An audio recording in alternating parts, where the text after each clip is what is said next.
सियासी गलियारों में इन दिनों एक नए ऑपरेशन की खूब चर्चा हो रही है, लेकिन ये किसी दूसरी पार्टी के विधायक और सांसदों को तोड़ने वाला ऑपरेशन नहीं है। इस बार चर्चा बीजेपी के अंदर चल रहे एक कथित ऑपरेशन की है। अब तक आपने ऑपरेशन लोटस का नाम तो कई बार सुना होगा, लेकिन अब एक नया नाम सामने आ रहा है, ऑपरेशन देवेंद्र फडणवीस। आखिर देवेंद्र फडणवीस के साथ क्या होने वाला है? बीजेपी क्या करने जा रही है? क्या प्रधानमंत्री नरेंद्र मोदी और गृह मंत्री अमित शाह कोई बड़ा फैसला लेने वाले हैं? और आखिर इस कथित ऑपरेशन फडणवीस की चर्चा क्यों हो रही है? इन्हीं सवालों के जवाब हम आपको इस वीडियो में विस्तार से बताएंगे, इसलिए आखिर तक हमारे साथ बने रहिएगा। नमस्कार दोस्तों, मैं हूं परवीन सानी। दोस्तों, एक वक्त था जब देवेंद्र फडणवीस और उद्धव ठाकरे साथ साथ राजनीति करते थे, फिर दोनों के रास्ते अलग हो गए। फडणवीस को मुख्यमंत्री पद छोड़ना पड़ा। उस समय उन्होंने कहा था मैं वापस लौट कर आऊंगा, और वो लौटे भी, सत्ता में भी आए और आज महाराष्ट्र की राजनीति के सबसे ताकतवर नेताओं में गिने जाते हैं। लेकिन अब राजनीतिक गलियारों में जो खबरें सुनाई दे रही हैं वो कुछ और ही कहानी बयां कर रही है। चर्चा है कि बीजेपी के अंदर ही देवेंद्र फडणवीस के खिलाफ कोई अंदरूनी खेल शुरू हो गया है। दिलचस्प बात यह है कि यह दावा किसी विपक्षी विश्लेषक ने नहीं किया, बल्कि ऐसे नेता ने किया है जिनके फडणवीस के साथ आज भी व्यक्तिगत रिश्ते पूरी तरह खराब नहीं माने जाते। ये दावा किया है उद्धव ठाकरे ने। उद्धव ठाकरे का कहना है कि बीजेपी के भीतर देवेंद्र फडणवीस के खिलाफ बहुत कुछ चल रहा है, और ये सब किसी छोटे नेता के इशारे पर नहीं, बल्कि पार्टी के शीर्ष नेतृत्व की जानकारी या इशारे पर हो रहा है। अब सवाल यह है कि उद्धव ठाकरे ने ऐसा क्यों कहा? इसके पीछे उनका राजनीतिक मकसद क्या हो सकता है? और क्या वाकई में बीजेपी के अंदर फडणवीस को लेकर कोई नई रणनीति बन रही है, या फिर ये सिर्फ राजनीतिक बयानबाजी है? चलिए सबसे पहले जानते हैं कि आखिर उद्धव ठाकरे ने क्या कहा है। उद्धव ने क्यों किया ऑपरेशन देवेंद्र का जिक्र? दरअसल दोस्तों, महाराष्ट्र के परभणी में उद्धव ठाकरे ने एक रैली की। इस रैली में उन्होंने कई मुद्दों पर बात की। निशाने पर तो महाराष्ट्र के डिप्टी सीएम एकनाथ शिंदे रहे, जिन्होंने उनकी पार्टी के सांसदों को तोड़ लिया। अब तो उद्धव ठाकरे लोकसभा स्पीकर ओम बिरला से कह रहे हैं कि इन 6 सांसदों को संवैधानिक नियमों के आधार पर अयोग्य घोषित कीजिए। फैसला ओम बिरला को लेना है, लेकिन इसी रैली में उद्धव ठाकरे ने कई मुद्दों पर अपनी बात रखते हुए महाराष्ट्र के मुख्यमंत्री देवेंद्र फडणवीस के बारे में एक बड़ी बात कही। उन्होंने कहा कि फडणवीस के खिलाफ एक बड़ी साजिश हो रही है, उन्हें साइडलाइन करने का प्रयास हो रहा है, जैसा कि इससे पहले बीजेपी के कई नेताओं के साथ हुआ है और हो भी रहा है। उनकी सूची में देवेंद्र फडणवीस भी हैं। जैसे यूपी में प्रधानमंत्री नरेंद्र मोदी के विकल्प के तौर पर मुख्यमंत्री योगी आदित्यनाथ को वहां के लोग देखते हैं, वैसे ही महाराष्ट्र और उस तरफ के लोग मोदी के विकल्प के तौर पर देवेंद्र फडणवीस को देखते हैं।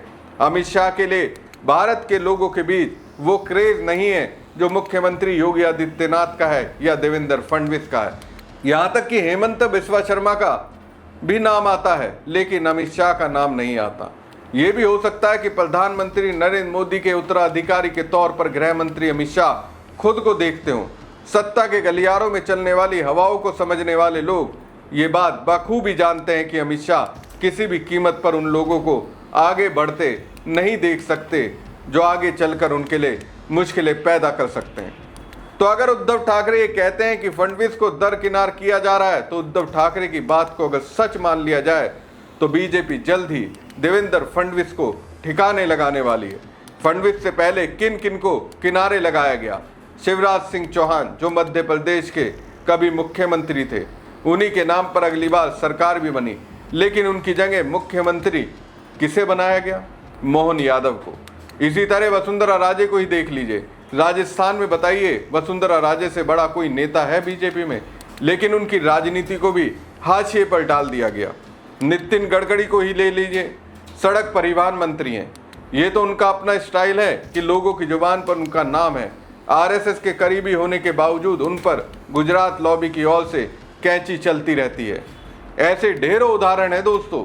सत्ता के गलियारों में ये बात हर कोई जानता है, और आप भी देखते रहे कि मोदी शाह की जोड़ी बीजेपी में किसी भी नेता को भारी नहीं पड़ने देना चाहती। एकनाथ शिंदे को लेकर भी दोस्तों उद्धव ठाकरे ने बड़ा दावा किया है। अभी तो एकनाथ शिंदे खुद को टाइगर कह रहे हैं, लेकिन उद्धव ठाकरे का कहना है कि एक दिन घास भी इस टाइगर को खाने के लिए नहीं मिलेगी। जो अभियान चल रहा है उसका नाम उद्धव ठाकरे ने दिया ऑपरेशन देवेंद्र। ठीक है दोस्तों, उसका नाम है ऑपरेशन देवेंद्र। अब तक आप लोगों ने ऑपरेशन लोटस सुना था, अब ऑपरेशन देवेंद्र आ गया है। मतलब सोचिए, दूसरी पार्टी के नेताओं को तो तोड़ ही रहे हैं, अब अपनी ही पार्टी के मजबूत और जनाधार वाले नेताओं को बीजेपी के दो बड़े नेता मरोड़ रहे हैं। ठाकरे ने दावा किया कि बीजेपी का केंद्रीय नेतृत्व संभावित प्रधानमंत्री पद के उम्मीदवारों को दरकिनार करता है। उन्होंने केंद्रीय मंत्रियों शिवराज सिंह चौहान, नितिन गडकरी और देवेंद्र फडणवीस का उदाहरण दिया। उन्होंने आरोप लगाया कि फडणवीस हाल ही में एक हवाई उड़ान के दौरान असहाय दिखाई दे रहे थे, क्योंकि उनके अपने बॉस उनके पंख कतर रहे थे। कुल मिलाकर बात दोस्तों यह है कि अभी उद्धव ठाकरे अपनी पार्टी पर फोकस कर रहे हैं और उनकी नज़रें लोकसभा स्पीकर ओम बिरला पर बनी हुई है। अब फैसला लोकसभा स्पीकर को लेना है कि संविधान के नियमों के तहत सांसदों को अयोग्य घोषित करना है या नहीं, क्योंकि जिस तरह से सांसदों ने अचानक दल बदल किया है वो अयोग्यता की श्रेणी में आता है। उद्धव ठाकरे ने कहा कि अगर इस देश में कानून का शासन है तो इन 6 सांसदों को अयोग्य घोषित किया जाना चाहिए। मुझे अभी भी लोकसभा अध्यक्ष पर विश्वास है। इतना सब देखने के बावजूद भी उद्धव ठाकरे को विश्वास है कि लोकसभा स्पीकर ओम बिरला नियमों के तहत फैसला देंगे। लेकिन अगर ओम बिरला ने बाकी 6 सांसदों के पक्ष में फैसला दिया तो फिर उसके बाद क्या स्थिति बनेगी, क्या संदेश जाएगा? उद्धव ठाकरे ने यह भी ओम बिरला को बता दिया, वो साफ कह रहे हैं कि अगर ओम बिरला ने नियमों और कानूनों का पालन नहीं किया तो वो दूसरों से उसका पालन करने के लिए नहीं कह सकते। हम उनके अधिकार का सम्मान करते हैं, उनकी इच्छाओं का नहीं।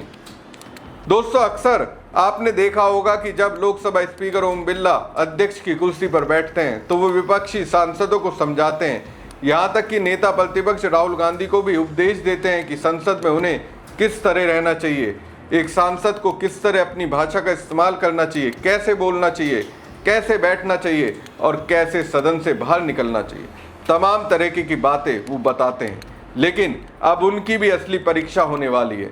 उद्धव ठाकरे की बातों से ऐसा लगा कि जैसे कह रहे हो, चलिए आप ज्ञान देते हैं, लेकिन इस बार जो ज्ञान दूसरों को देते रहें उसे खुद पर भी लागू कीजिए, और अगर लागू नहीं कर पाए तो फिर किसी भी सांसद को ये कहने का अधिकार आपको नहीं होगा कि ऐसे बोलो, ऐसे रहो, नारेबाजी मत करो, ऐसे ड्रेस कोड होना चाहिए, स्पीकर की ओर उंगली मत दिखाओ, सीढ़ियों पर बैठकर प्रदर्शन मत करो। तमाम तरह की बातें करते दिखे हैं ओम बिरला। सीधा संदेश यानी सीधी बात उद्धव ठाकरे ने ओम बिरला तक पहुंचा दी है। दोस्तों, हाल ही में शिवसेना यूबीटी के 6 बागी लोकसभा सांसदों ने उप मुख्यमंत्री एकनाथ शिंदे के नेतृत्व वाली शिवसेना में शामिल होने की घोषणा की थी। इन सांसदों ने 2024 के आम चुनाव में भाजपा और शिवसेना के उम्मीदवारों के खिलाफ जीत हासिल की थी। 2024 में शिवसेना यूबीटी ने महाराष्ट्र में 9 लोकसभा सीटें जीती थी। मतलब उद्धव ठाकरे के नाम पर इन्हें वोट मिला और अब मोदी जी की शरण में चले गए। मोदी जी इसलिए बोल रहा हूं मैं क्योंकि एकनाथ शिंदे खुद मोदी और अमित शाह की शरण में है। तो दोस्तों, आज की पूरी कहानी से 2 बड़े सवाल निकलकर सामने आते हैं। पहला सवाल ये कि क्या उद्धव ठाकरे सिर्फ राजनीतिक हमला कर रहे हैं या फिर उन्होंने बीजेपी के अंदर चल रही किसी ऐसी हलचल की ओर इशारा किया है जिसकी चर्चा अब तक सिर्फ बंद कमरों में होती रही है। और दूसरा सवाल ये कि क्या बीजेपी में अब वही दौर शुरू हो गया है जिसमें पार्टी के बड़े जनाधार वाले नेताओं की ताकत सीमित रखने की रणनीति अपनाई जा रही है। देखिए, राजनीति में दावे बहुत होते हैं, आरोप भी बहुत लगते हैं, लेकिन जब कोई नेता किसी दूसरे दल के सबसे ताकतवर मुख्यमंत्री के बारे में इस तरीके का दावा करता है तो उस पर चर्चा होना भी स्वाभाविक है। देवेंद्र फडणवीस आज महाराष्ट्र में बीजेपी का सबसे बड़ा चेहरा माने जाते हैं। ऐसे में अगर उनके बारे में इस तरह की बातें सामने आती हैं तो राजनीतिक हलकों में सवाल उठना लाजमी है। वहीं दूसरी तरफ उद्धव ठाकरे की अपनी लड़ाई भी कम बड़ी नहीं है। उनके 6 सांसदों का शिंदे गुट में जाना, उसके बाद लोकसभा स्पीकर ओम बिरला से उन्हें अयोग्य घोषित करने की मांग, और अब इस पूरे घटनाक्रम को बीजेपी के केंद्रीय नेतृत्व से जोड़ना, ये बताता है कि महाराष्ट्र की राजनीति अभी और गर्म होने वाली है। अब सबसे अहम नज़र लोकसभा स्पीकर के फैसले पर रहेगी। अगर संवैधानिक तरीके से फैसला होता है तो उसका राजनीतिक असर भी दिखाई देगा, और अगर फैसला किसी एक पक्ष में जाता है तो विपक्ष निश्चित तौर पर नए सवाल उठाएगा।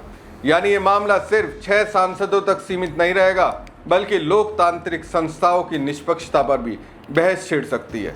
उधर बीजेपी के सामने भी चुनौती कम नहीं है। विपक्ष लगातार ये नैरेटिव बनाने की कोशिश करेगा कि पार्टी अपने ही बड़े नेताओं को आगे बढ़ने से रोकती है। वहीं बीजेपी इस पूरे दावे को राजनीतिक आरोप बताकर खारिज करेगी। ऐसे में आने वाले दिनों में दोनों तरफ से बयानबाजी और तेज होना तय माना जा रहा है।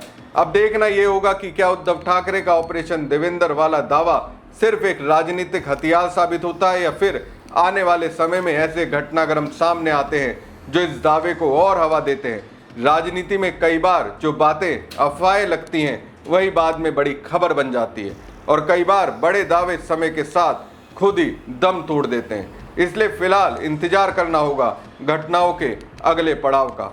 आपको क्या लगता है, क्या देवेंद्र फडणवीस के खिलाफ वास्तव में बीजेपी के भीतर कोई रणनीति बन रही है, या फिर ये सिर्फ उद्धव ठाकरे की राजनीतिक चाल है?